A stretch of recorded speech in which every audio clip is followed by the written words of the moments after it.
Hello मित्रों, नमस्कार। मैं रामरेखा कुमार,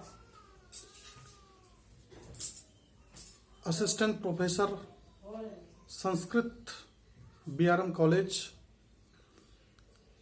आज मैं इस वीडियो के माध्यम से संस्कृत व्याकरण के बारे में कुछ संक्षिप्त जानकारियां देना चाहता हूं। साथ ही इस संक्षिप्त जानकारी के उपरांत मैं प्रत्याहार सूत्र पर चर्चा करूंगा, जो बीए प्रथम वर्ष संस्कृत सम्मान के छात्रों के लिए अत्यंत उपयोगी है। मित्रों, संस्कृत वाङ्मय में व्याकरण का स्थान बहुत ही ऊंचा है। व्याकरण से साधु शब्दों का ज्ञान होता है। व्याकरण को परिभाषित करते हुए कहा गया है कि व्याक्रियन्ते व्युत्पाद्यन्ते शब्दा अनेन इति व्याकरणम, अर्थात जिस शास्त्र के द्वारा शब्दों को व्याकृत और व्युत्पन्न किया जाता है उसे हम व्याकरण कहते हैं। व्याकरण की गणना 6 वेदांगों में की जाती है और यह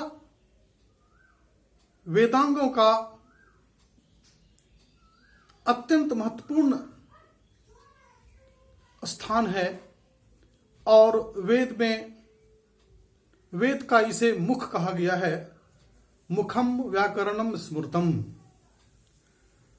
व्याकरण ज्ञान के अभाव में वेद, वेदांत, स्मृति, पुराण, इतिहास, काव्य आदि किसी भी शास्त्र में हम प्रवेश नहीं कर सकते हैं। इसलिए प्यारे छात्रों, विद्यार्थियों, व्याकरण का अध्ययन अत्यंत अनिवार्य है। व्याकरण ज्ञान के बिना हम शब्दों का उचित प्रयोग नहीं कर सकते हैं और हम जानते हैं कि शब्दों के अनुचित प्रयोग से अनर्थ हो जाता है। इसीलिए आज इस वीडियो के माध्यम से हम पाणिनिकृत प्रत्याहार सूत्र के बारे में संक्षिप्त जानकारी देने का प्रयास करेंगे। मित्रों, संस्कृत व्याकरण की परंपरा अत्यंत प्राचीन है। व्याकरण शास्त्र का आदि प्रवक्ता ब्रह्मा जी हैं। ब्रह्मा जी ने बृहस्पति को तथा बृहस्पति ने इंद्र को व्याकरण का ज्ञान प्रदान किया। यद्यपि वर्तमान समय में इंद्र द्वारा प्रादुर्भूत ऐन्द्र व्याकरण उपलब्ध नहीं है, तथापि कतिपय ग्रंथों से पता चलता है कि ऐन्द्र व्याकरण अपने समय में काफी संपन्न था। वैयाकरणों में महर्षि पाणिनि का स्थान अत्यंत आदर के साथ लिया जाता है।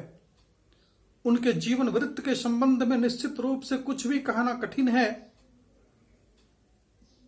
पतंजलि मुनि द्वारा रचित महाभाष्य से पता चलता है कि उनकी माता का नाम दाक्षी था और वे पेशावर के निकट शालातुर के रहने वाले थे। डॉक्टर वासुदेव शरण अग्रवाल ने पाणिनि का समय 500 ईस्वी पूर्व के मध्य निश्चित किया है और उन्हें राजा महानंद का समकालीन बताया है। पाणिनि का प्रधान ग्रंथ अष्टाध्यायी है, जिसमें लगभग 4000 सूत्र है। यह सूत्र पद्धति से लिखा गया व्याकरण की सर्वोत्तम रचना है। इसमें 8 अध्याय हैं, अतः अष्टाध्यायी इसका नाम पड़ा है। इसके विभिन्न अध्यायों में संधि, कारक, कृत और तद्धित प्रत्यय, समास, सुबंत और तिङन्त प्रकरण आदि का विवरण है।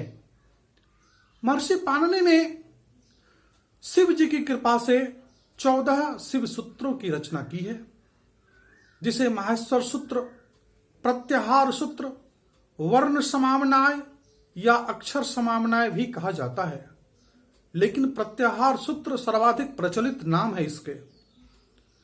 प्रत्याहार का अर्थ है संक्षेप करने की विधि। इसके द्वारा प्रारंभिक और अंतिम संकेत लेने से बीच के वर्णों या प्रत्ययों आदि का ग्रहण हो जाता है। प्रत्याहार सूत्र इस प्रकार है। ऐ उन, रील रिक, ऐ औं, ऐ औच, हयवरट, लन, या मा ङा न न मा, झभै, घड़धस, जब गडदश, खा फा छा ठा ता चा टा त वो, कपै, शशर, हल। इस प्रकार महर्षि पाणिनि ने 14 प्रत्याहार सूत्रों में संस्कृत वर्णमाला को पूरी वैज्ञानिकता के साथ उल्लिखित किया है। इसमें वर्णों का क्रम इस प्रकार है: स्वर, अंतस्थ, स्पर्श व्यंजन वर्ण, जो क्रमशः पंचम वर्ण, चतुर्थ वर्ण, तृतीय वर्ण, द्वितीय वर्ण एवं प्रथम वर्ण आदि से हैं। अंत में उष्म व्यंजन वर्णों को स्थान दिया गया है। ध्यान देने योग्य बात यह है कि प्रत्याहार सूत्र में हा का पाठ 2 बार किया गया है। इसका मुख्य कारण यह है कि इसका उपयोग अट और शल इन 2 प्रत्याहारों में होता है। इन दोनों प्रत्याहारों का प्रयोग क्रमशः अर्हेन और ओधुक्षत की रूप सिद्धि के लिए किया जाता है। अब हम आपको प्रत्याहार बनाने के नियम बताएंगे जो बिल्कुल आसान है। वर्ण समुदाय के अंत में आने वाले इत संज्ञक अर्थात लोप होने वाले वर्ण को जब उसके किसी पूर्ववर्ती वर्ण से मिला दिया जाता है तब प्रत्याहार बन जाता है। इसे एक बार पुनः आप समझ लीजिए। वर्ण समुदाय के अंत में आने वाले इत संज्ञक अर्थात लोप होने वाले वर्ण को जब उसके पूर्ववर्ती वर्ण से मिला दिया जाता है तब प्रत्याहार बन जाता है। जैसे ऐ उन प्रत्याहार में, जैसे अन प्रत्याहार में अंतिम इत संज्ञक नो को पूर्ववर्ती आकार के साथ मिलाने पर अन प्रत्याहार बनते हैं। इसी प्रकार अच, हल, यन, जश, खर आदि प्रत्याहार बनते हैं।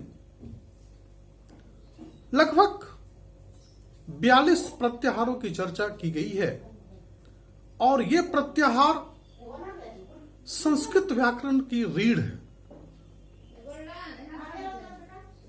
जब तक कि हम प्रत्याहार को भली भांति नहीं जान पाते हैं तब तक हम संधि को अच्छी तरह से समझ नहीं पाएंगे।